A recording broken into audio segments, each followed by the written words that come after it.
back to my channel Tutors Magic. I am Shalvi Rastogi and आज हम लोग एक नया टॉपिक डिस्कस करेंगे जिसका नाम है hierarchy of classification. Hierarchy of classification diversity in living organism का ही एक छोटा सा पार्ट है, जो कि मैंने इससे पहले जो वीडियो बनाई थी उसमें थोड़ी बहुत डाइवर्सिटी इन लिविंग ऑर्गेनिज्म को पूरा तरीके से एक्सप्लेन करने की कोशिश करी थी।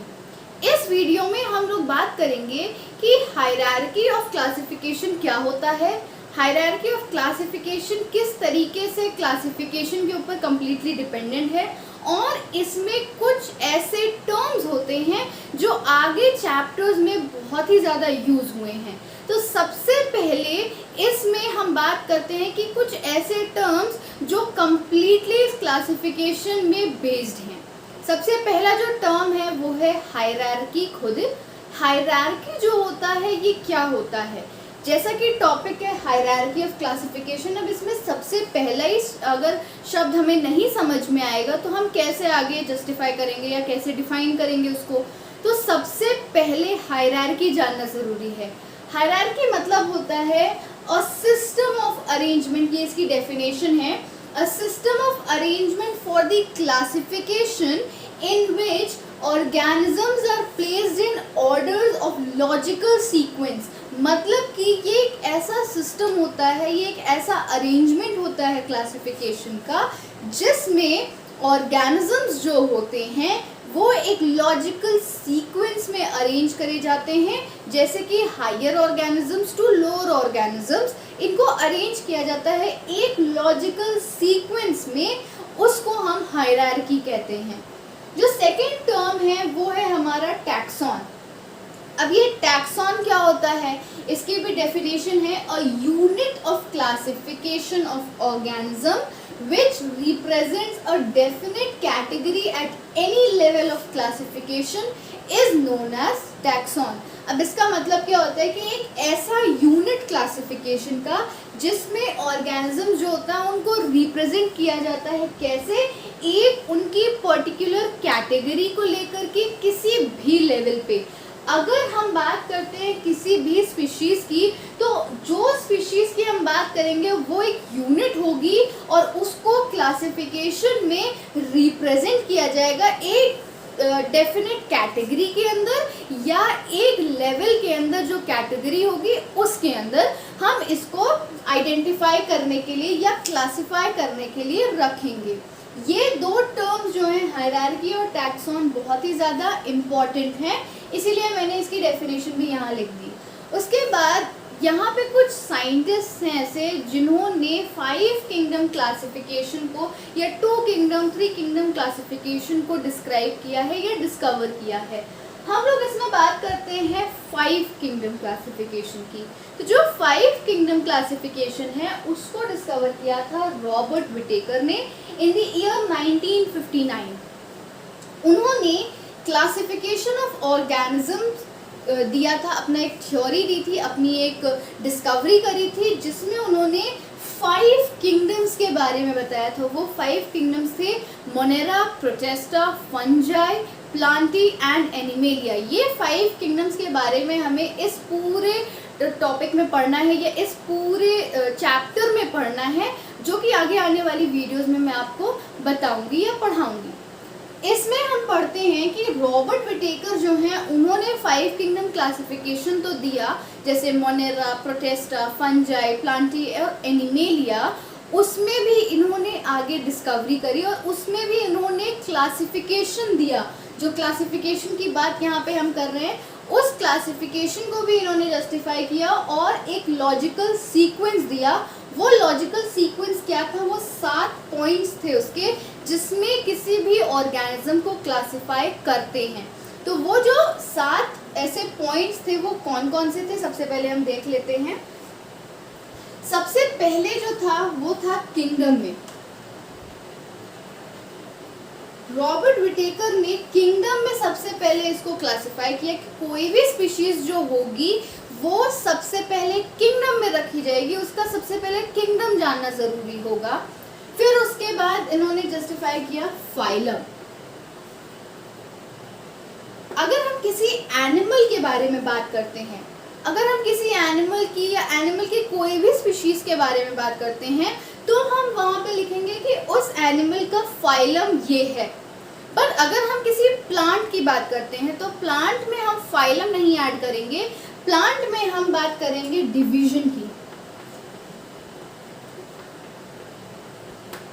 जब भी हम एनिमल्स की बात करते हैं तो हम वहाँ पे फाइलम की बात करेंगे, पर जब अगर हम प्लांट्स की बात करते हैं तो वहाँ पे हम डिवीजन की बात करते हैं। उसके बाद इन्होंने थर्ड क्लासिफिकेशन में थर्ड कैटेगरी ये दी कि ये क्लास में आइडेंटिफाई होंगे। मतलब कि सबसे पहले तो उस एनिमल का किंगडम जानना ज़रूरी है, फिर उसके बाद हमें फाइलम जानना ज़रूरी है, और थर्ड में हमें उसकी क्लास जाननी ज़रूरी है कि वो किस क्लास से बिलोंग करता है। उसके बाद फोर्थ जो है वो है उसका ऑर्डर, कि वो किस ऑर्डर का है, या फिर ये कह सकते हैं कि वो किस ऑर्डर में रखा गया है, और उसी को हम यहाँ पे क्लासिफाई करेंगे। Then the fifth point is family, कि वो किस फैमिली से बिलोंग करता है, मतलब कि वो जो स्पीशीज है या वो जो ऑर्गेनिज्म है वो किस फैमिली से बिलोंग करता है। उसके बाद नेक्स्ट सिक्स्थ है जीनस, कि फैमिली के बाद वो कौन सी जीनस से बिलोंग करता है या किस जीनस में उसको रखा गया था। उसके बाद सबसे लास्ट में आती है उसकी स्पीशीज, कि वो कौन सी ऐसी स्पीशीज है जिसका kingdom, phylum, class, order, family, genus ये सब आइडेंटिफाई किया गया है। तो ये जो है ये कंप्लीट क्लासिफिकेशन है जो रॉबर्ट विटेकर ने दिया था in the year 1959। 5 kingdom of classification like Monera, Protista, fungi, Plantae, animalia में हमें सिर्फ ये देखना रहता है कि ये 7 चीज़ें, ये 7 कैटेगरीज में हम जो स्पीशीज़ रख रहे हैं वो सही है कि नहीं। जैसा मैंने आपको बताया कि प्लांटी और एनिमेलिया 2 टाइप होते हैं। प्लांटी में हम डिवीजन यूज़ करेंगे और एनिमेलिया में हम फाइलम यूज़ करते हैं। हायरार्की ऑफ क्लासिफिकेशन में कैटेगरीज का पढ़ना बहुत ही ज़्यादा इम्पॉर्टेंट होता है। तो सबसे पहले हम एक एक करके इन कैटेगरीज को पढ़ लेते हैं। जो सबसे पहली कैटेगरी है वो है किंगडम की।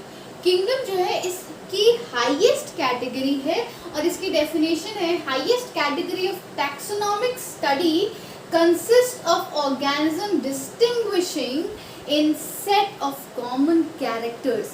यानी कि ये जो कैटेगरी है किंगडम की, इसमें एक टैक्सोनॉमिक स्टडी सब में होती है, चाहे वो kingdom, phylum, class, order, family, genus, species कोई सा भी हो, सबकी एक टैक्सोनॉमिक स्टडी होती है। और उसमें हम सबसे पहले देखते हैं कि उस स्टडी में जो भी ऑर्गेनिज्म है वो किस तरीके से उस कैटेगरी में रखा गया है। तो किंगडम का सबसे पहला जो है ये हाईएस्ट कैटेगरी होती है और इसमें कॉमन कैरेक्टर्स जो होते हैं, जैसे किंगडम है तो किंगडम मोनेरा या किंगडम प्लांटी या एनिमेलिया जो भी किंगडम है उसमें जो भी स्पीशीज़ है उसके कितनी सिमिलर कैरेक्टर्स हैं उसको हम फिर देख करके इसी किंगडम में रखते हैं। तो उसके एग्जाम्पल हैं जैसे किंगडम मोनेरा या किंगडम एनिमेलिया। सेकेंड है फाइलम। फाइलम की जो डेफिनेशन है वो है the different characters having specific characters, मतलब कि एक ऐसा डिफरेंट कैरेक्टर्स होने चाहिए, यानी कि डिफरेंट कैरेक्टर्स अगर हैं तो वो एक सिमिलर कैरेक्टर को या एक स्पेसिफिक कैरेक्टर जैसे कि फाइलम है उसमें इंक्लूड करा जाएगा या इसमें प्लेस किया जाएगा। तो इसका जो डेफिनेशन है वो है the different characters having specific characters which are common in them are placed under this phylum या सेम फाइलम। तो ये जो है फाइलम, सपोज अगर हमने कोई स्पीशीज ली तो हमको उसका फाइलम, अगर किंगडम पता है तो हमें उसे किंगडम में रखना है और फिर किंगडम में रखने के बाद हमें देखना है कि उसका कौन सा फाइलम है। सपोज फाइलम कॉर्डेटा या फाइलम आर्थ्रोपोडा या इकाइनोडर्मेटा, जो सभी फाइलम है हमें उस फाइलम में उस स्पीशीज को रखना है, प्लेस करना है। तो third one is class. Class जो है ये भी बहुत ही इम्पॉर्टेंट है। क्लास में हम क्या किस तरीके से या किस बेसिस पे रखते हैं उसे देखते हैं। ऑर्गेनिजम्स ऑफ रिलेटेड ऑर्डर, यानी कि जिस ऑर्डर का वो स्पीशीज है या ऑर्गेनिज्म है उसको हम डिसाइड करते हैं या उसको हम आइडेंटिफाई करते हैं और फिर हम क्लास की कैटेगरी में उसको रखते हैं। For an example class Mammalia, अगर हम क्लास मेमेलिया में रखते हैं तो जो रैट्स, मंकीज या ऐसे जो एनिमल्स या ऑर्गेनिज्म हैं उनके सेम काइंड के कैरेक्टर्स होने के चलते ही इसलिए इसको इस क्लास में रखा गया, यानी कि क्लास मेमेलिया में रखा गया। या रैट, मंकी, इनके जो सिमिलर कैरेक्टरिस्टिक्स हैं या फिर इनके जो सेम कैरेक्टर्स हैं, इसी की वजह से इनको क्लास मेमेलिया में रखा गया है। The next one is order. Order क्या होता है? Number of families having few common characters are placed together. यानी कि इसमें order में जो भी family है, जो भी family के few common characters हैं उसको इसमें रखा गया है। जैसे कि order कार्निवोरा, कार्निवोरा में क्यों रखा गया है? जैसे वुल्फ और टाइगर दोनों ही फ्लैश ईटिंग एनिमल हैं, दैट मीन्स उनका एक सिमिलर कैरेक्टरिस्टिक है या एक कैरेक्टर आ गया कि दोनों ही एनिमल फ्लैश ईटिंग है, इसीलिए उनको एक ऑर्डर में रखा गया जो ऑर्डर है carnivora. Then next one is the family. Family जो है वो भी बहुत ही सिंपल है, उसकी डेफिनेशन है groups of related genera having similar और सेवरल कैरेक्टर्स या common characters to form a family, यानी कि एक फैमिली बनाने के लिए एक जेनरा का होना ज़रूरी है और उसमें ग्रुप्स होना ज़रूरी है। जैसे कि for an example family Felidae, मतलब कि इसमें कैट्स और लायंस जो है वो एक ही फैमिली से बिलोंग करते हैं, होते दो अलग अलग स्पीशीज़ हैं पर एक ही फैमिली से बिलोंग करते हैं, इसीलिए इनको सेम फैमिली में रखा गया है। The next point is genus.